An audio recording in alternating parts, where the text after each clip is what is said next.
on Friday, this is now Friday, February 3rd, a board member reached out to one of our journalists and stated, quote, "You get a raise if there is a restructure without James O'Keefe at Project Veritas." I have a copy of the text message, and I'll give it to all of you. I've redacted the name of the journalist. The board member deleted the message, but not before our journalist took screenshots. Good job, journalist. Yeah. On Sunday, February 5th, now that's Sunday, 2 days after the Friday, a board member requested my presence at his home. He informed me, quote, "You had nothing to do, James, with this Pfizer story," unquote. Perplexed by this, I took out my iPad and showed him a video of myself confronting the Pfizer executive, which had 11 million views on YouTube. He responded, quote, "But that was after the undercover video had already been done," unquote. I pointed out that the brave journalist, and many of you know who this person is, I'm not going to name anyone, who recorded the interaction was someone that I had to sit down over a year prior, remember, over dinner, for hours, talking off the proverbial ledge, insisting he take the long, arduous road to get the story about Pfizer, and indeed he did.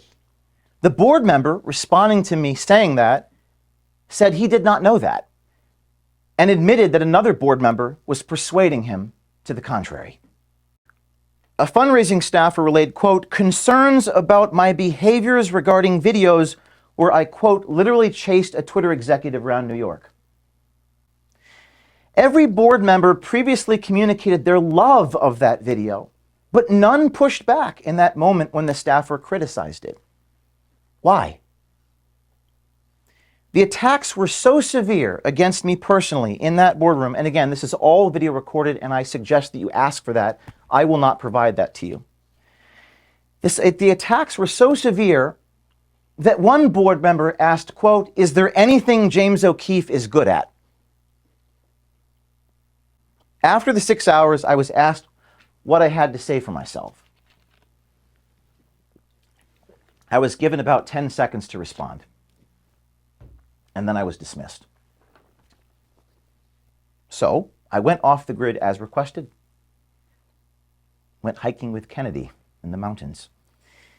Within a few days of going off the grid, I started receiving missed calls and texts from the same board members and officers who demanded I be gone. They informed the staff that they're waiting to hear from me. I found that odd. There was a corporate resolution demanding that I be gone for 2 weeks. I was a little worried about violating the corporate resolution, wouldn't you? This was while I was commanded by a motion of a board to be literally gone on paid leave for 2 weeks. And then an officer at Project Veritas took a screenshot of my read receipts of text messages and distributed them to you, saying, quote, "You owe your team a response, please allow communication." This was during the time when I was required by the board to be gone. On February 10th, you guys don't know what I'm about to tell you, another board meeting occurred. Again, I'm gone, with the meeting's minutes reflecting that they had indefinitely suspended me from the board. By this time, they had stripped me of all of my authority as CEO. During the time I was on leave, they kicked me off the board. 5 days later, after that, on February 15th, a statement was put out by this organization, by this organization's executive director, saying, quote, "James has not been removed from Project Veritas." 5 days after they removed me from Project Veritas. "James is the hardest working person I've ever met. Those who know him know he will not take time off unless forced to." Absent from the statement was the actions of the board to remove me from the board and remove me as CEO. I don't know why they omitted that part. Later on the 15th, the same day, while hiking with Kennedy, PV put a statement by quote tweeting a picture of me with him, saying, "There is nothing better than enjoying a well-deserved vacation." That tweet failed to mention that by then I had been removed from the board and indefinitely suspended as CEO. Why didn't they put that part in? This is where things get really messed up.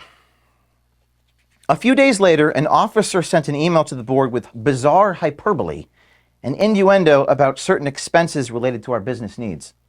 These included, and you can't make this up, that Project Veritas paid for James O'Keefe's down payment of his wedding. I got a chuckle out of this. I'm not married. I've never been married. So I'm announcing to you all that today on President's Day, I'm packing up my personal belongings here. I don't really have much in this room that belongs to me. I guess a painting, a diploma, some personal things. It won't fill much. Maybe it'll fill my Kia. I'm packing up my personal, I'm starting to get emotional, from headquarters, and I'm intending to start anew. I don't have the answers to why they've been doing this, or why board members were going directly to employees to collect grievances on the week of our biggest story ever, or why our board members were going to employees directly to discuss removing me from this organization, even saying I'll give you a raise if James is removed. That might be illegal. I don't know. But why would they do it the week of our biggest story ever? The only way to defeat us is if they take our spirit. And from the looks of things, many of us remain completely undefeated and unbroken. So, our mission continues on. I'm not done. The mission will perhaps take on a new name, and it may be no longer called Veritas, Project Veritas. I'll need a bunch of people around me, and I'll make sure you know how to find me.